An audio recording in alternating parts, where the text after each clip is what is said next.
Okay, so we've got this article all about Uber. Yeah. And it's not just a company. It's like they're everywhere. Right. How'd they go from like this simple app to like, I don't even know. It's really kind of a fascinating story Yeah. of disruption. You think about it. Okay. The taxi industry, for how long did they have it? Oh, yeah. Decades. Yeah. And then boom, Uber comes in. Right, totally. It changes the game. And they started in Paris. Yeah. Right? This article talks about Paris, Yeah. which, tough crowd. Yeah. That's if you can make it there, right? If you can make it there, you can make it anywhere. But it was more than just like a convenience thing, right? Like Oh, absolutely. they came in kind of swinging. It was challenging that status quo from the get-go. Mm-hmm. And I think starting with the luxury cars was brilliant Oh, interesting. because they knew Okay. they weren't going to get everybody right away, Right. but they went after a very specific demographic. Okay. The people who are used to a certain... Like a higher end service. Yes, Okay. exactly. Oh. Willing to pay a premium for it. Okay, so they're like, we're going to be Yes. the premium, For premium option, and then we'll go from there. broaden the reach, slowly but surely, Okay, I like it. which they did. So smart. Very smart. And it seems like a common thread in Yeah. a lot of these companies that really explode. Yeah. But the brains behind it. Okay. Garrett Camp, Gary Camp Travis Kalanick. and Travis Kalanick, that's right. Camp had stumble upon, He did. which like already you're like, okay, He's been this isn't your first rodeo. on his first rodeo. You know what you're doing. And that Yeah. that experience, I think, is invaluable Okay. because it's not just about having the good idea. Right. It's about navigating those early challenges. Yeah. Building the team, securing funding. Right. I mean, all of that comes with experience. Yeah. And so I think Camp's experience probably played a really crucial role in those early days. Mm-hmm. And it seems like pretty early on they realized like luxury cars, Yeah. that's one thing. Yeah. But what about everybody else? What if we could get everyday people Yeah. to be the drivers? To the drivers. To turn their cars Oh my God. into money-making machines. Brilliant. Revolutionary. Revolutionary. Yeah. Think about it. Okay. It's like Airbnb, Okay. but instead of unused space, it's cars. Yeah. Suddenly anyone can be an Uber driver. Yeah. And I think that accessibility is really what changed the game. Okay. So 2010, Uber Cab launches in San Francisco. That's right, San Francisco. And the world is forever changed. The ride-hailing revolution begins. Right. And you've got this It's tough. established taxi industry. You can't overstate Like what? how much of a challenge this was to them. I mean, think about it. Because up until then, Up till then, if you needed a ride, you were hailing a cab on the street yeah. or waiting in line at a taxi stand. Yeah. And then suddenly there's an app There's an app, that'll do it for you. and it's probably cheaper. Often cheaper, Yeah. more convenient. So I'm sure the taxi industry was like, Thrilled. this is great. So thrilled. But that's where Not at all. it gets interesting. Yeah. Because now it's not just like two businesses Yeah. competing. Becomes a legal battleground. Yes, Absolutely. absolutely. Because you Yeah, don't congratulations. notice. The regulations were designed for a pre-Uber world. Yeah. Right. Like, what do you... How do you classify this? Yeah. How do you regulate this? Like, is this even legal? right? Is this even legal? So they're like scrambling to it's catch up. cities scrambling to figure out how to deal with this new thing. So Uber, Yeah, kind of without meaning to, I think so. Right? curses a rethink of all these transportation Oh. regulations. They push the boundaries of existing laws. And I think in doing so, they expose the need for updated regulations for the digital age. Right, like technology It's classic case. of technology outpacing legislation. Then the lawmakers can Yeah. keep up with. Exactly.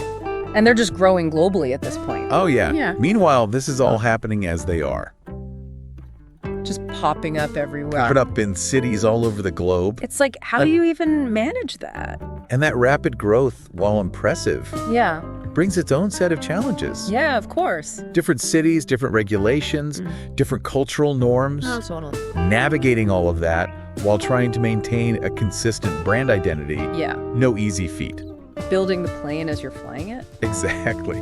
Speaking of Yes. Travis Kalanick, Travis Kalanick. because this article paints him Oh, yeah. as a real character. He was a product, I think, Yeah. of Silicon Valley's Okay. move fast and break things mentality. Yeah. He was known for his very aggressive tactics, Okay. his willingness to kind of challenge the status quo, Yeah. and his shall we say, unique leadership style. Right, like the article mentions. Yeah. Some pretty Intense stuff. Yeah. But it's almost like you need that. Yeah, but you almost wonder Yeah. if that drive, Yeah. that willingness to kind of push the boundaries Yeah. wasn't also a big part of what made Uber so successful. Like, could they have done it with Right. a different That's the question. personality at the helm? Yeah, is it? Interesting. Is it nature or nurture? Is it the personality or is it the circumstances? It's like how much of It's an a interesting. company is the person at the top? It's an interesting question, Yeah. and I don't know that we have the answer to that. Right. But I think there's no doubt that Kalanick's personality, for better or for worse, Right. was imprinted on Uber's DNA. But I think it's also important to note this wasn't just about one person. Right. This was a company operating in a very rapidly evolving industry, Totally. pushing the limits of what was possible. And Right. sometimes those limits involve Yeah. legal and ethical gray areas. So did they create the gray areas, or were they already there Right. and they just Or did they just expose them? exposed them? I think that's a debate Yeah. for the ages. Yeah. I don't know that we'll ever really know the answer to that. It's so interesting. But So I think apparently- one thing that is for sure Okay. is that Uber became a lightning rod Okay. for a much larger conversation Yeah. about the role of technology, Totally. the future of work, and the responsibility of these tech companies Yes. in a rapidly changing world. And we're just getting started. And we're just getting started. Up next, we're going to dive into how Uber's innovations, Yeah. those like aha moments, Right. shaped not just transportation, but the entire gig economy. The whole thing. The whole thing. Knuckle up. Yeah. It's wild how Uber like disrupted this whole industry, Yeah. but then created a whole new one at the same time. Right. Like the gig economy. It's fascinating. Yeah. And they didn't just dip their toes in. They were like, Yeah. we're all in on this. Yeah. Independent contractors driving on their own schedules. It's crazy. It was pretty revolutionary at the time. Uber pool. I remember when that came out, I was like, wait, you can Share a ride. share a ride with someone. What a stranger. That I don't know. Yeah. And save money. Like, Yeah. how is this Is that safe? safe? Is this even legal? Well, legal is a fluid concept. That's true. But no, Uber Pool, I think, Yeah. had a much larger impact on urban mobility. Oh, for sure. This article talks about Yeah. how it actually like Yeah. reduced traffic In some cities, in some places. by encouraging people to share rides. They were essentially increasing the efficiency Oh, that's a good point. of existing resources. Fewer cars on the road. Fewer emissions. Fewer emissions, exactly. Which is huge. Tapped into that whole Yeah. sustainability movement. Sustainability. That was gaining momentum. It's so interesting how something Right. that seems so simple Yeah. can have these huge effects. It speaks to the interconnectedness of these systems, right? Totally. Transportation technology, the environment, they're all intertwined. All related. And Uber, whether intentionally or not, Yeah. became this catalyst for change Yeah, they did. in all these different areas. And then there was the whole self-driving car thing. Oh, yeah, I remember when they announced that. I was like, what? Like something out of a movie. This is crazy. Are we in the future? It was a bold move for sure. Yeah. But I think it highlights their ambition to really be at the forefront of innovation. Totally. But that wasn't all easy either, right? No, not The at all. technology I mean, wasn't really there yet. The technology was and still is Right. under development. And all the questions. And then you have the moral and the legal questions. Yeah, like who's liable How do you program a car in an accident? to make life or death decisions? Right. These are questions we're still grappling with today. We don't have the answers to these. So it's like they're trying to go. Exactly. They were pushing the boundaries So far. of what was technologically feasible, Yeah. but also forcing us to confront Right. these ethical and societal implications Yeah, right. of these advancements. We have to figure out all this stuff. Right. And then on top of that, Yes. flying taxis. The flying taxi. Okay, I know. That still seems a little A little far-fetched. far-fetched. But stranger things have happened. stranger things have happened. Right. I mean, it certainly captures the imagination. No, for sure. But it also, I think, speaks to this, Relentless pursuit of innovation. yeah, like they just want to This desire to constantly push the envelope. push it. Whether flying taxis ever actually become a reality Yeah. is almost beside the point. It's the thought that counts.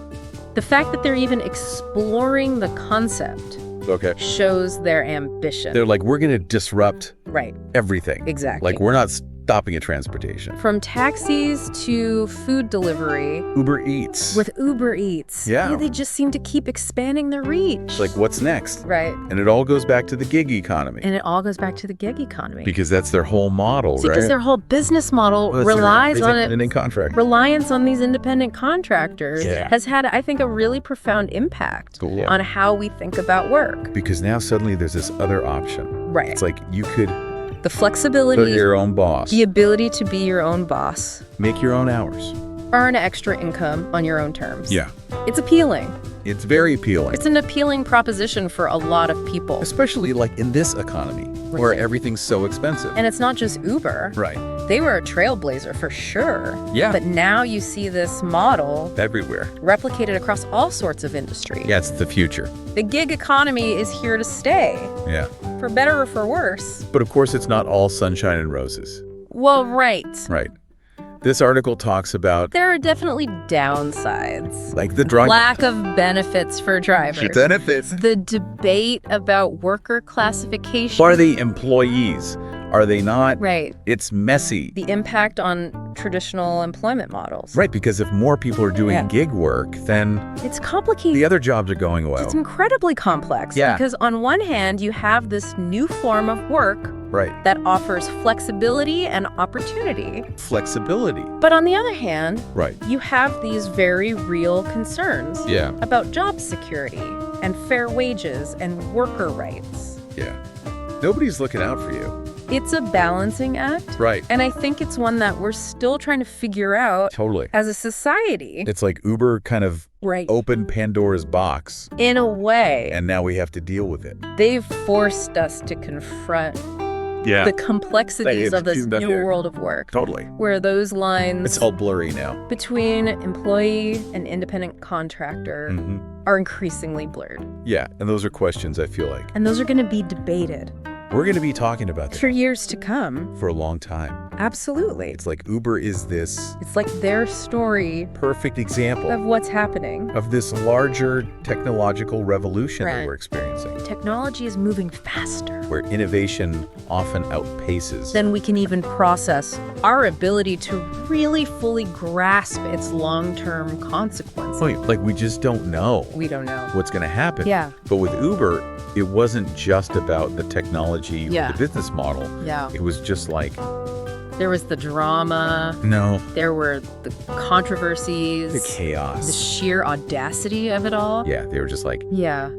We're doing it our way. It's a reminder, I think, that progress is rarely a straight line. Never. It's messy. It's messy. It's unpredictable.